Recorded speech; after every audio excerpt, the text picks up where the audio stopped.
la rétrospective de la semaine.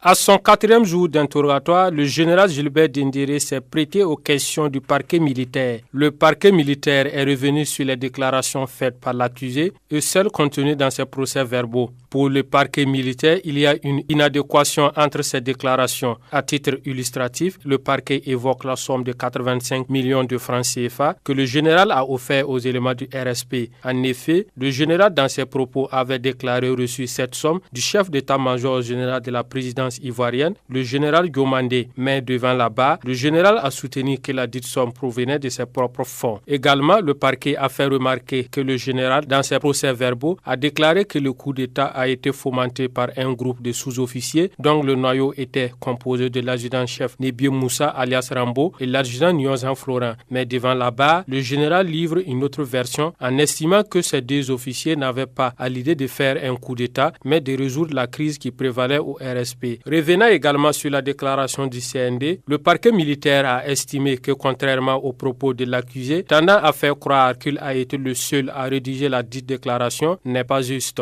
Pour corroborer son affirmation, le parquet militaire brandit le procès verbal du lieutenant Jean-Sylvestre Korogo où celui-ci affirme que la déclaration a été préparée par des officiers au bureau du chef de corps dans la nuit du 16 septembre. Pour ce qui est de cette déclaration, le général Gilbert Diendéré dit ne pas faire un commentaire des déclarations d'un accusé ou d'un témoin. L'audience a été suspendue à 16h30 et reprend lundi 3 décembre. Le général Gilbert Diendéré comparaît dans le dossier du push manqué du 15 septembre 2015 pour répondre de 5 faits à lui reprocher. Il s'agit des faits d'attentat à la sûreté de l'État, de meurtre, de coups et blessures volontaires, d'incitation à commettre des actes contraires au règlement et aux devoirs des armées et de trahison.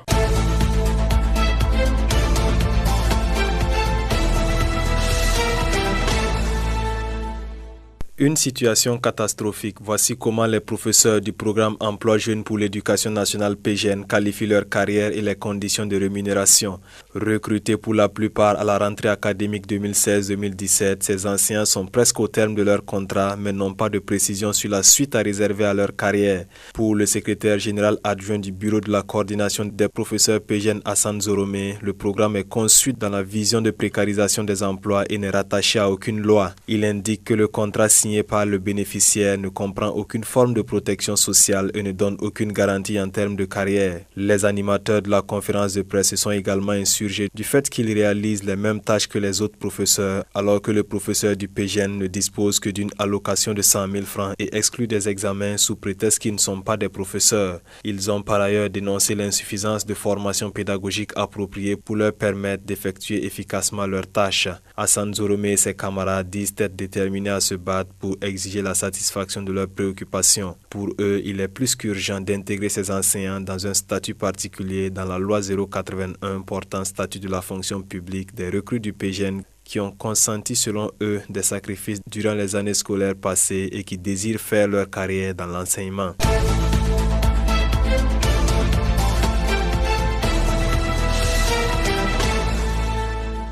La levée de la suspension des opérations de lotissement sur tout le territoire national, à l'exception des villes de Ouagadougou et de Bobo-Dioulasso, marque selon la coalition des associations pour la défense du droit au logement CADDL, une volonté du gouvernement de mettre les charrues avant les bœufs. Face aux hommes de médias, la coalition s'est dit étonnée du fait qu'avant même d'appuyer le passif dans les autres villes, le gouvernement s'empresse de lever la mesure conservatoire imposée selon elle par les nombreuses irrégularités commises lors des lotissements passés. À en croire le secrétaire général de cette coalition, le gouvernement met tout en œuvre pour maintenir le statu quo en ce qui concerne l'appurement du passif du foncier et des lotissements, et ce jusqu'aux prochaines échéances électorales en 2020. Pamanebi explique que le moment venu, la question sera réutilisée pour battre campagne et se faire élire. Sur les commissions ad hoc déconcentrées, la CADDL les qualifie de nouvelles trouvailles des autorités gouvernementales en vue de passer sous silence les préoccupations pressantes des populations en matière de gestion de l'appurement du passif du foncier. La coalition s'insurge également du fait que les organisations de la société civile œuvrant dans la défense du droit au logement soient réduites à un rôle passif sans droit à la parole dans les dites commissions, comme l'a déclaré le ministre en charge de l'urbanisme lors d'une rencontre le 8 novembre dernier.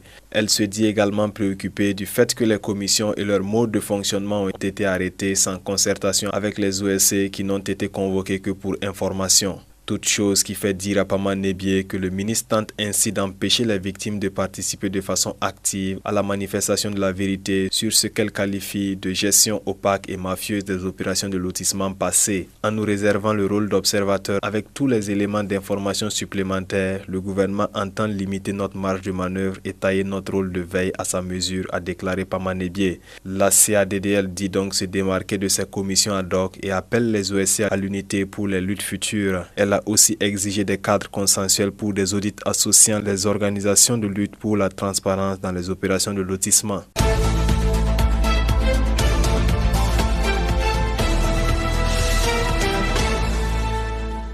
La corruption dans le secteur de la santé, manifestation, impact, responsabilité des gouvernants, rôle et place des populations dans la lutte. C'est sous ce thème que seront commémorées les 13e journées nationales du refus de la corruption, initiée par le réseau national de lutte anticorruption RENLAC. Cette activité s'inscrit dans le cadre de la commémoration de la journée internationale de la lutte contre la corruption qui a lieu le 9 décembre de chaque année. Selon le secrétaire exécutif du RENLAC, ces journées se tiennent à un moment où on assiste à la persistance de la malgouvernance et des pratiques de corruption dans les secteurs publics notamment. Le réseau illustre cela par les résultats du sondage 2017 qui a relevé une recrudescence de la perception des faits de corruption alors que ceux de 2015 et 2016 trouvaient que le phénomène semblait amorcer une baisse.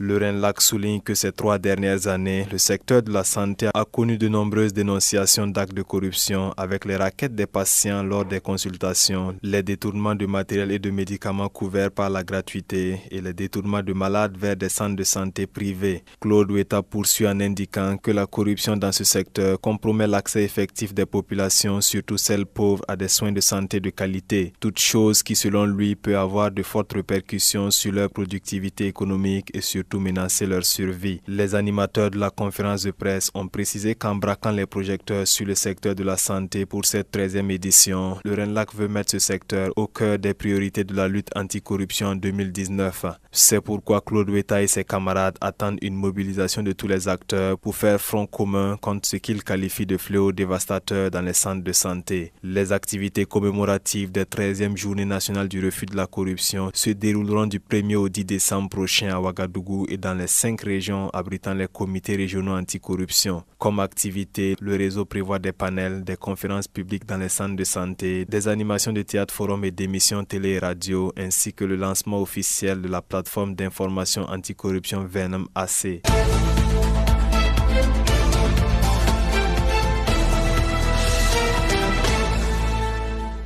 La procédure de retenue à la source des salaires du mois de novembre des agents publics au titre de la taxe de résidence de 2017 n'est pas du goût du syndicat national des agents des impôts et des domaines SNAID qui estime que celle-ci a été faite dans l'illégalité. Toute chose qui, de l'avis du secrétaire général du SNAID, n'est pas conforme aux dispositions du Code général des impôts. Nongo Grégoire Traoré. La taxation d'office devrait être notifiée individuellement à tout contribuable salarié n'ayant pas souscrit la déclaration et qui disposerait d'un délai de 30 jours à compter de la date de réception pour formuler ses observations, confère article 559 du CGI. Ensuite, avant toute retenue à la source, phase ultime du recouvrement forcé, le contribuable devrait avoir reçu successivement un avis de mise en recouvrement, puis un avis de mise en demeure de payer dans des délais très bien précis. Et le secrétaire général du SNAID d'ajouter que la dite mesure viole le principe de l'égalité des contribuables devant l'impôt. La DGI et le ministre ne se préoccupent pas des agents publics qui habitent dans les zones non loties,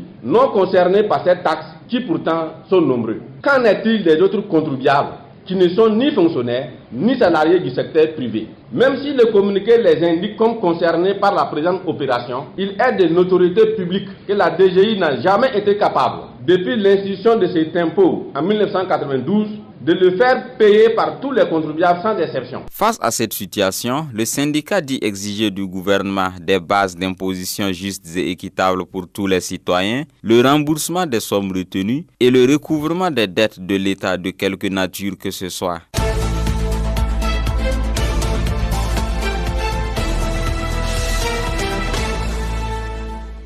À l'appel de la CCDC, nous voilà debout ce jour 29 novembre 2018 sur l'ensemble du territoire national pour dire non à la hausse des prix des hydrocarbures. C'est par ces mots que le premier vice-président de la Coalition nationale de lutte contre la vie chère, la corruption, la fraude, l'impunité et pour les libertés CCVC a entamé son message à l'adresse des manifestants qui ont répondu à l'appel de la structure. Chrysogonos Jougmoré n'a pas mâché ses mots à l'endroit de la mesure de hausse des prix des hydrocarbures, mais aussi de ceux qui l'ont prise. Une mesure brusque, injustifiée et injustifiable, prise dans un contexte extrêmement difficile pour la très grande majorité de nos populations des villes de campagne qui ploient déjà sous le coup de la vie chère et la misère.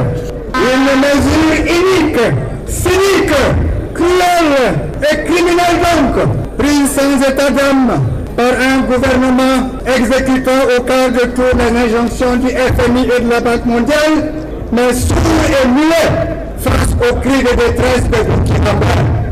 Un gouvernement qui joue au sourd-muet face aux appels incessants à effectuer des audits indépendants de certaines sociétés d'État, dont la Sonabi, qui semble constituer une caverne d'Alibaba pour les différents régimes se succédant au pouvoir. Pour lui, le gouvernement qui demande un effort de guerre aux populations oublie que le peuple burkinabé est déjà en guerre contre plusieurs maux tels la faim, le chômage, l'impunité, la corruption. Ainsi, le premier vice-président de la CCVC et ses camarades disent attendre aussi du gouvernement un effort de guerre.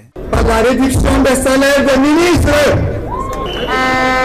par l'annulation des privilèges en eau, électricité, véhicules de luxe, etc., dont bénéficient ces membres du gouvernement, par toutes mesures à prendre pour faciliter l'arrestation et le jugement de tous les pilleurs de deniers publics et autres voleurs de la République. Pour Chrysogonos Jougmoré, certains membres du gouvernement, insolents et irrespectueux par leur attitude et propos, méprisent et insultent le bas peuple parce qu'ils sont aujourd'hui au pouvoir. Il leur demande alors de faire attention et se ressaisir, car en réalité, le pouvoir, c'est le peuple, a-t-il martelé, tout en concluant son message en appelant de nouveau à la mobilisation pour la commémoration du 20e anniversaire de l'assassinat du journaliste Norbert Zongo et de ses compagnons d'infortune ce 13 décembre 2018. La rétrospective de la semaine. Le leader syndical Bassolma Bazié a, à l'entame de son message, adressé un mot de remerciement à l'ensemble des partis politiques et organisations de la société civile qui ont appelé leurs militants à cette journée de protestation, bien qu'ils ne soient pas membres de la coalition de lutte contre la vie chère. Nous tenons à signifier notre grand respect et considération à l'ensemble des organisations qui, certes, ne font pas partie pour le moment de la coalition, mais qui ont décidé d'appeler leurs militants de façon solidaire à cette manifestation, parce que tout simplement les revendications qui étaient déposées auprès du gouvernement, ce ne sont pas seulement des revendications qui engagent les travailleurs, mais ce sont des revendications non seulement populaires, légitimes, prenant en compte l'ensemble des aspirations de toutes les couches du peuple burkinabé. Bassolma Bazié a par ailleurs mis en garde le gouvernement vis-à-vis d'une quelconque tentative de répression des travailleurs qui respecteront le mot d'ordre de 24 heures. Que ce soit un journaliste qui soit inquiété, que ce soit un travailleur qui soit inquiété, que ce soit un élève, un étudiant, un paysan, un acteur de la société civile qui soit inquiété parce qu'il a pris part à cette marche d'aujourd'hui, nous avons dit que le peuple burkinabé, il sait être patient. Il sait être magnanime, mais quand on le pousse jusqu'au bout, il montre également qu'il sait pousser jusqu'au bout. Ce débrayage de 24 heures est une grève d'avertissement en espérant la satisfaction de leur plateforme revendicative, a fait savoir le secrétaire général de la CGTB. La rétrospective de la semaine. Bassolma Bazié, bonjour. Bonjour. La Banque mondiale et le Fonds monétaire international FMI sont parfois vus comme étant des institutions qui orientent ou influencent des politiques de développement des pays africains comme le nôtre. Est-ce pour vous une thèse fondée ou une simple vue d'esprit? Ça ne peut pas être une vue d'esprit, c'est une réalité. Une réalité en ce sens que les institutions de Bretton Woods, à savoir la Banque mondiale, le Fonds monétaire international, même l'Organisation mondiale du commerce, etc., sont des organisations au sein desquelles il y a une unité de vue au sein de la bourgeoisie des impérialistes du monde. Et de ce point de vue, c'est via ces structures qu'il y a une main qui est mise sur l'ensemble de la gouvernance dans tous ces segments des pays non développés en vue de mieux les exploiter. Et quand je dis tous ces segments, c'est les segments politiques, c'est le segment social, c'est le segment économique, c'est le segment culturel. Donc ce n'est pas du tout une vue d'esprit. Et quand vous remarquez l'ensemble des politiques qui sont imposées à nos différents pays, ce sont des preuves que véritablement c'est une réalité qui est vécue au quotidien. Pour globaliser, j'ai dit, l'ensemble des orientations politiques qui sont imposées dans nos pays, non seulement c'est pour exploiter à vil prix la main-d'œuvre juvénile dans nos différents pays, c'est pour piller de façon organisée le sous-sol de ces différents pays, également les richesses naturelles, c'est pour aussi faire en sorte à ce que l'ensemble des ressources qui seront récoltées ou pillées dans ces différents pays puissent servir au remboursement de la dette uniquement impactée sur le développement de nos pays africains surtout. Mais est-ce que ce que vous dites n'est pas tributaire au contexte mondial marqué par l'emprise du système libéral? Mais bien sûr, parce que le système libéral, c'est une phase d'évolution de l'exploitation des peuples du monde à travers le capitalisme mondialisé. Donc quand on fait comme centre de valeurs sociales la question de l'argent, la question monétaire, les valeurs sociales qui devaient être le socle de la construction de l'être humain dans son orientation de sorte à ce qu'il puisse être un exemple, tout ce socle-là est sacrifié et détruit de sorte qu'on se retrouve pratiquement dans une jungle sociale au niveau de laquelle la force, ceux qui ont la force sont eux qui mettent au pas, qui détruisent, qui consomment les plus faibles. Donc quand on s'organise de façon unique pour exploiter les peuples, pour détruire ceux qui sont les plus faibles, en vue de les mettre au pas, les exploiter dans tous les segments, il est tout à fait clair que ce système libéral-là n'est rien d'autre que la facette assez évoluée de cette exploitation mondiale organisée. Pourquoi je le dis? Parce que quand on dit qu'aujourd'hui,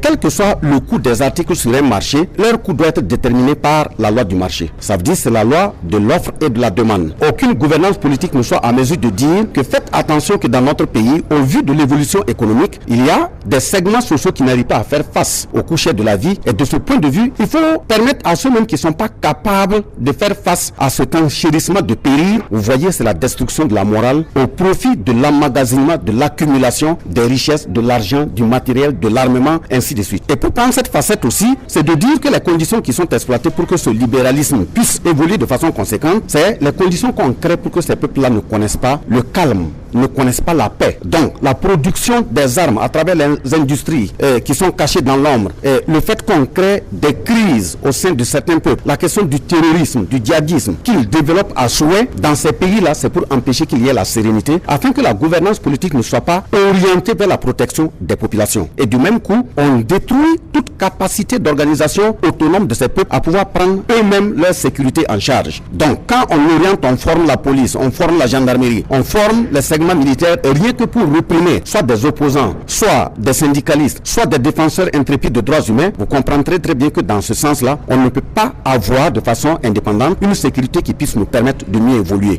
Oui, du programme d'ajustement structurel dont ces institutions seraient génitrices à nos jours, il n'est pas rare d'entendre que la Banque mondiale ou le FMI a financé telle ou telle politique de développement. Est-ce véritablement possible qu'un pays comme le Burkina Faso se passe de ces institutions? Non, je pense que même quand il parle de financement, c'est les intellectuels de service qui utilisent ce type de message pour brouiller les esprits qui sont faibles. D'abord, avant de parler de financement, qu'on nous dise de la façon dont nous avons été aliénés par l'utilisation du franc CFA, pourquoi le trésor français est toujours mêlé de façon intrinsèque à la gestion du franc CFA. Qu'est-ce qui prouve que ce ne sont pas les richesses qui sont créées par ces francs CFA et les bénéfices qui sont récoltés au niveau de la France qui nous sont reversés ici en termes de dette? S'ils étaient autant soucieux du développement de l'Afrique, pourquoi après ces financements, ces endettements vertigineux, ils ne se soucient pas de veiller à la qualité de la gouvernance? Vous n'avez jamais appris que ces pays impérialistes ont appuyé les véritables organisations de défense des droits humains, les véritables syndicalistes, les appuyer dans les revendications d'une gouvernance vertueuse. Donc tous ceux qui pillent nos ressources et même tous ces frais qui sont déversés en termes de dettes, qui sont détournés, sont encore replacés dans les mêmes banques européennes. Donc de ce point de vue, ce ne sont pas de mon point de vue des financements, ce sont des endettements peut-être même liés aux bénéfices qui sont récoltés sur la gestion du trésor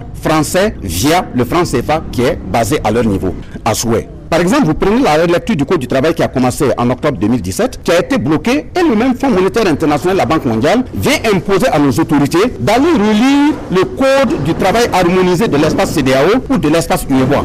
C'est pour venir nous dire que comme il y a eu une harmonisation à ce niveau, ils vont impacter des décisions uniques au niveau interne dans notre pays, de sorte qu'on ne pourra pas du tout se développer. On fait des codes du travail au niveau duquel on peut licencier de façon vile un travailleur, et ces dommages et intérêts sont limités tout au maximum à 18 mois. On a réduit le temps d'allaitement des enfants en cas d'accouchement d'une femme. Ils ont fait en sorte à ce que le contrat adulte déterminé soit renouvelable une fois à souhait.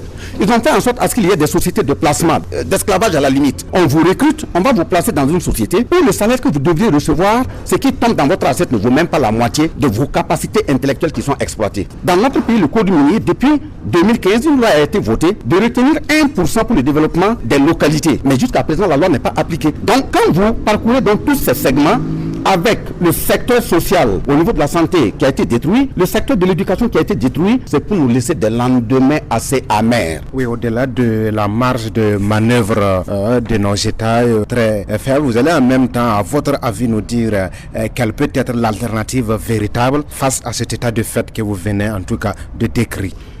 Nos États sont limités parce que c'est des valets locaux. J'ai dit aussi que quand la sécurité est faite de sorte à ce que les militaires qui sont formés, les gendarmes, les policiers, c'est pour pouvoir réprimer des opposants, réprimer des démocrates, réprimer des progressistes. Ce sont les mêmes pays impérialistes qui ont les vraies adresses de ceux qu'ils appellent colonels, commandants, ainsi de suite, qu'ils peuvent manipuler pour renverser des régimes, faire des coups d'État, les mettre à la tête de ces différents pays pour mieux les exploiter. Voilà pourquoi chez nous, nous sommes contre de façon ferme le putschisme. Donc, de ce point de vue, la solution qui vaille dans le sens de notre indépendance politique, économique, sociale, culturelle et même militaire, il faut un changement radical et profond. Ce changement radical et profond ne peut se faire que de façon révolutionnaire. Il faut faire en sorte à ce que le système qui nous gère soit un système qui va disparaître et donner place à un système à visage humain, qui va mettre l'homme au centre de toutes les décisions et que toutes les missions également terminent par l'homme et non le matériel et les finances. Donc, quand on parle de révolution, certains déjà voient leur poil s'hérisser en disant que nous sommes des gens qui poussent à ne pas pouvoir dormir tranquille. Mais nous disons que dans l'évolution sociale normale, c'est cette évolution qu'il faut rechercher. De toute façon, la société a commencé par l'état primitif. L'état primitif, en passant à l'état esclavagiste, c'est par un renversement violent. De l'état esclavagiste à l'état féodal, c'est par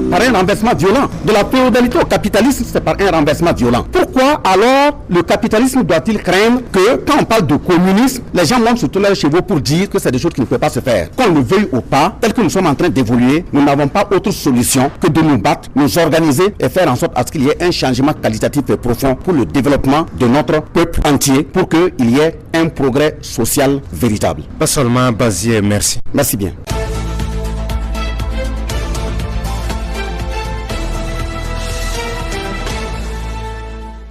La loi fondamentale du Burkina, en son article 4, dispose que les richesses et les ressources naturelles appartiennent au peuple. Elles sont utilisées pour l'amélioration de ses conditions de vie et dans le respect du développement durable. Comme on peut le remarquer, les ressources naturelles du Burkina doivent évidemment servir à son développement. Pourtant, la réalité est tout autre, comme c'est le cas dans d'autres pays africains. Ainsi, l'or et le coton du Burkina, l'uranium du Niger, le pétrole de la Libye, du Nigeria, du Congo et bien d'autres, plutôt que de profiter aux populations, sont gérés par des multinationales françaises, canadiennes, britanniques, américaines, etc. Au Burkina, par exemple, ce sont seulement 10% des revenus de l'exploitation de l'or qui reviennent à l'État, faisant que le boom minier a du mal à se répercuter sur le vécu des populations ténaillées par la vie chère, la famine et la misère. S'il est vrai que cela est une conséquence des accords de coopération entre les différents États, il ne faut pas perdre de vue le fait qu'il ne pouvait en être autrement du moment où les pays africains, pour la plupart, sont dominés sur tous les plans. Plus de 50 ans après les indépendances formelles, les pays africains restent pourvoyeurs de matières premières à vil prix comme au temps de la période coloniale. Aucune possibilité de transformer ces ressources naturelles dans les pays qui les produisent. C'est cette domination qui est appelée impérialisme, bien que certains tentent de faire croire qu'il est fictif et lointain. Cet impérialisme, en plus de se manifester sur le plan politique, économique, culturel et scientifique, est également perceptible avec les présences et interventions militaires étrangères sur le sol africain, violant ainsi la souveraineté des pays. Des accords de coopération militaire sont signés, laissant libre cours à tout abus d'une partie sur une autre puisqu'il s'agit d'une coopération entre un pays dominé et une puissance dominante. La signature en janvier 2015 de l'accord de défense signé entre la France et le Burkina en est illustratif. En effet, relativement au détachement des militaires français sur le territoire, Rita Bogoré, ancienne ministre déléguée chargée de la coopération régionale et des Burkinabés de l'extérieur, affirmait à l'hémicycle en avril 2016 que l'objectif était d'approfondir la coopération entre les deux pays en matière de défense en établissant un partenariat fondé sur les principes de respect mutuel de la souveraineté, de l'indépendance, de l'intégrité territoriale des deux États. Pourtant, l'accord prévoit en son article 4 que pendant la durée de sa présence, le personnel militaire de la partie française bénéficie à l'égard de la partie burkinabé des immunités et privilèges identiques à ceux accordés aux experts en mission par la Convention et les privilèges et immunités des Nations Unies du 13 février 1946. Quel paradoxe! Selon l'Association de défense des droits humains Survie, dans un article intitulé L'armée française en Afrique, depuis 1960, la France a officiellement effectué plus d'une soixantaine d'interventions militaires en Afrique, auxquelles il faut ajouter les interventions officieuses. Dans le fond, ces interventions sont loin d'être des actions de solidarité avec les peuples africains, mais plutôt des réactions en fonction des intérêts du moment. C'est la raison pour laquelle elle est intervenue dans les conflits internes quand elle a vu ses intérêts menacés au Tchad, en Centrafrique, en Côte d'Ivoire et en Libye. L'expérience des interventions étrangères montre d'ailleurs qu'elles n'ont jamais ramené la paix de façon durable dans un pays. Les Burkinabés ont aussi une mauvaise expérience de l'intervention militaire sur leur sol. Ce sont bien les forces françaises qui ont exfiltré l'ancien président Blaise Compaoré vers la Côte d'Ivoire dans l'optique de le soustraire à la justice. Au vu de ces éléments et tenant compte du fait que la représentation nationale n'a pas donné son accord pour l'installation de ces forces sur le sol burkinabé, il convient d'exiger leur démantèlement. Notre peuple s'organisera pour prendre en charge sa sécurité. C'est cela aussi la souveraineté.